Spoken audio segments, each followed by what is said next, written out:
జోష్ ఉంటుంది.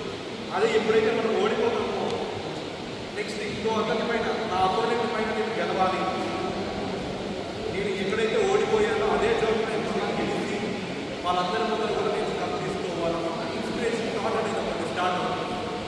So winning and losing పెద్ద డిఫరెన్స్ ఏం లేదు, కానీ మన ప్రజెంటేషన్ మనం ఎంత బాగా పర్ఫార్మెన్స్ చేస్తున్నాము. ఎంతోమంది పిల్లలు ఉన్నారు, కానీ కొంతమంది